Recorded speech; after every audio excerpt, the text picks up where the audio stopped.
Hola, ¿qué tal? Soy el pastor David Rangel y qué gusto saber que están tomando parte de su día para la enseñanza de esta semana. Quiero llevarlos a años atrás, cuando estábamos en la escuela primaria. Sí, yo sé que algunos de nosotros vamos a tener que hacer un poquito de memoria. Quizás en algunos estamos hablando de unos 15 años, en otros hace 10 años, en otros quizás 30 años y ya no voy a continuar porque el punto no es hablar de su edad. El punto es hablar de que recordemos aquellos momentos cuando estábamos en la escuela primaria. Y seguramente a ustedes les pasó, como a mí me pasó, que hubo momentos en los cuales el maestro estaba en el salón de clases y de pronto decía, regreso en unos minutos, y se salía. Y cuando salía, de pronto el salón se volvía en un completo desorden. Que cuando el maestro regresaba, que quizás a nosotros se nos olvidaba que así como el maestro salió, en algún momento regresaría. Pero cuando el maestro regresaba, encontraba el salón en un completo caos.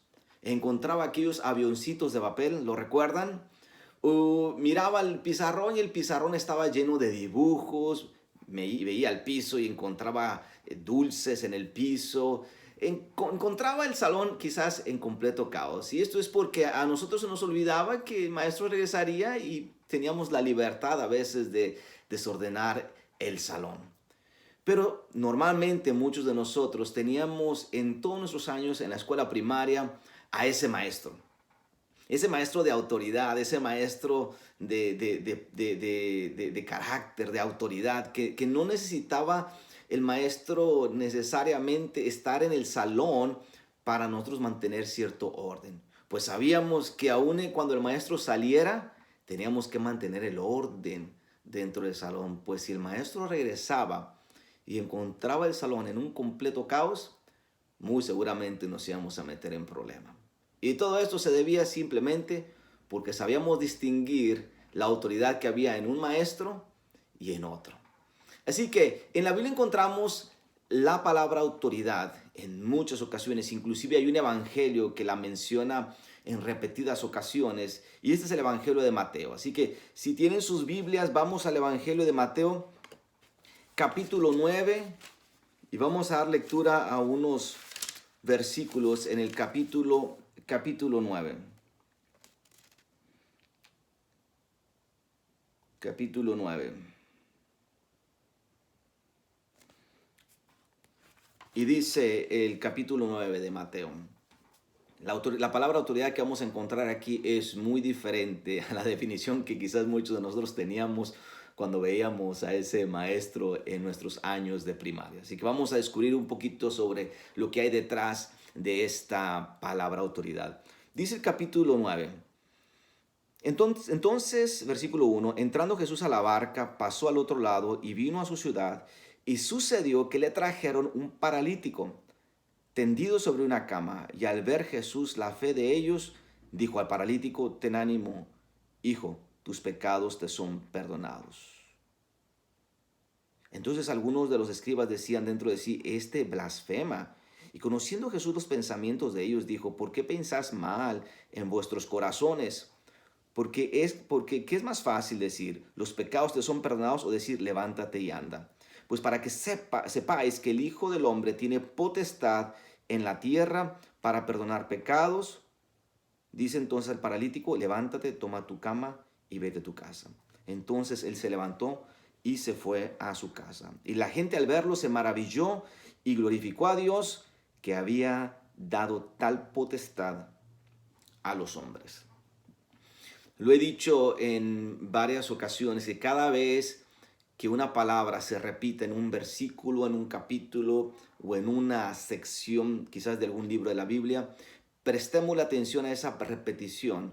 Muchas veces el autor lo está repitiendo no porque le esté faltando palabras y quiera rellenar el espacio o quiso rellenar el espacio, pero lo está repitiendo porque hay algo detrás de esa palabra. Y no sé si prestaron atención, pero la palabra que se repite en este capítulo 9, en estos 8 versículos, es la palabra potestad. Antes de hablar de la palabra potestad y su relación con autoridad, déjenme le hablo un poquito de Mateo. Mateo era un discípulo de Jesús.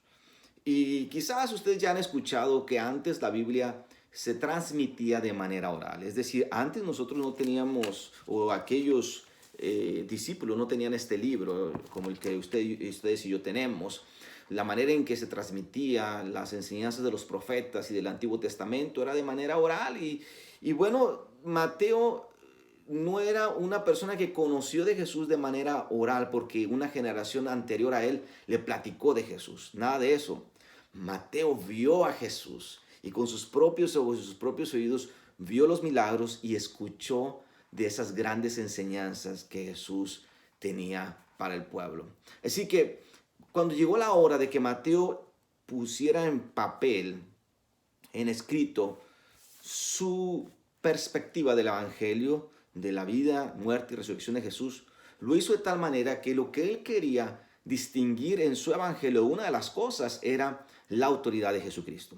La palabra potestad que aparece en este pasaje, que es la misma palabra que aparece en Mateo 28, cuando dice, versículo 18, 28, 18, y Jesús se acercó y les habló diciendo, toda potestad me es dada en el cielo y en la tierra. Esa palabra potestad significa autoridad. Viene de la palabra griega que significa exesía. Exesía, que en su definición al menos involucra dos cosas, autoridad y poder. Y quiero imaginarme a Mateo escribiendo este evangelio, asegurándose que lo que él quería comunicarle al pueblo, a su audiencia en aquellos primeros décadas del primer siglo, era que Jesús tenía una autoridad diferente a la autoridad que tenían los demás profetas en aquel tiempo, en el de Mateo, o la autoridad que otros hombres tenían. Para los tiempos de Mateo ya había deidades que se les atribuían cierto poder, profetas que hacían milagros, señales, pero Jesús era diferente. La autoridad de Jesús era diferente a la de los demás. La exesía de Jesús era diferente a los demás personajes que se encontraban en aquel primer siglo. Y eso es precisamente lo que Mateo estaba tratando de poner, que la autoridad de Jesús es diferente aún en ese conflicto religioso con los fariseos y los judíos. Mateo está diciendo, la autoridad de Jesús va arriba de la ley judía, va arriba de cualquier otro profeta que está aquí en nuestros tiempos, va en contra de cualquier filosofía griega que se estaba moviendo en nuestros tiempos. Y eso es lo que Mateo estaba tratando de decir. Jesús, la autoridad de Jesús es diferente. Por eso es que lo que encontramos en el Evangelio de Mateo es, además de los milagros, prodigios y señales, son también aquellos versículos tan poderosos que encierran las enseñanzas del gran sermón del monte. Ese sermón del monte aparece en Mateo y es un sermón lleno de enseñanzas para la fe cristiana y que por siglos y siglos se ha enseñado. Así que Mateo quería asegurarse que la autoridad de Jesús se mencionara, se compartiera, se clarificara ante el pueblo. Y creo que el día de hoy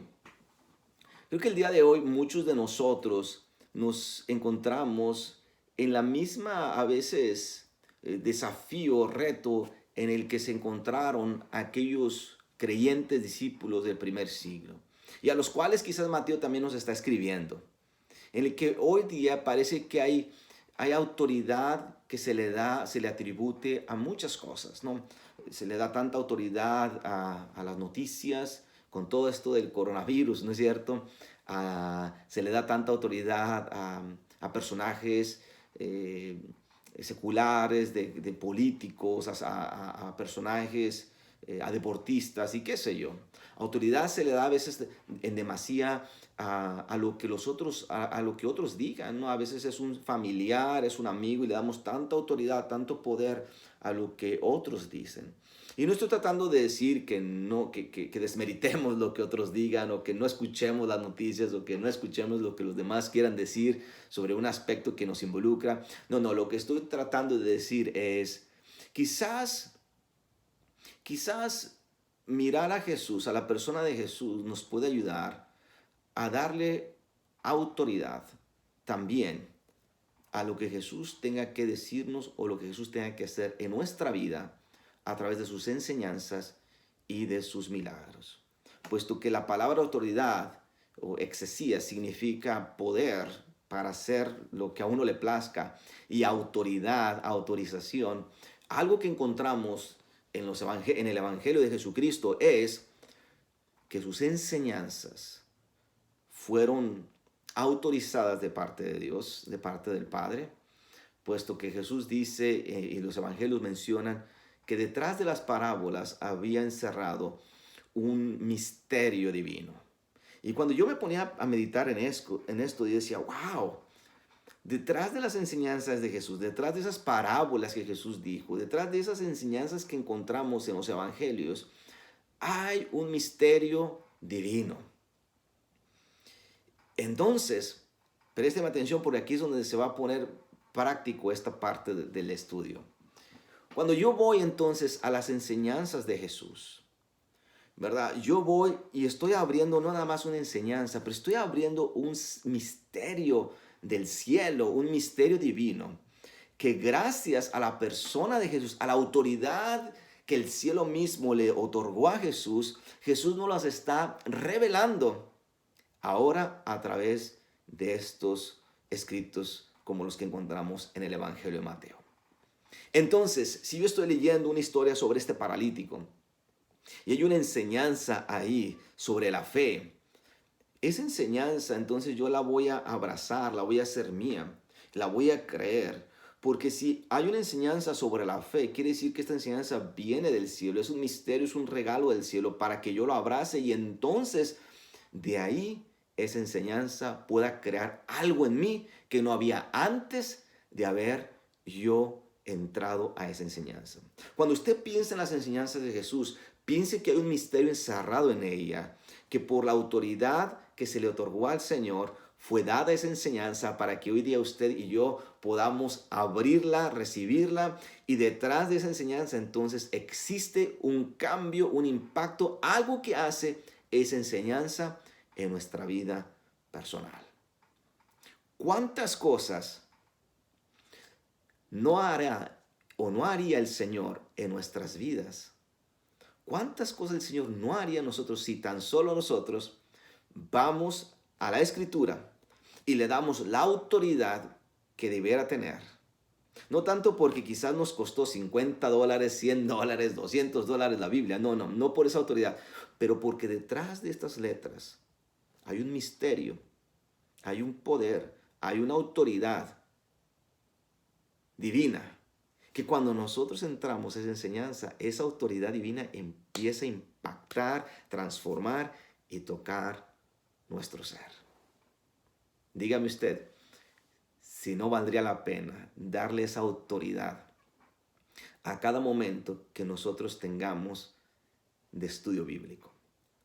Lo otro es la autoridad que encontramos en la Biblia, no tanto en las enseñanzas de Jesús, pero en los milagros, prodigios y hazañas.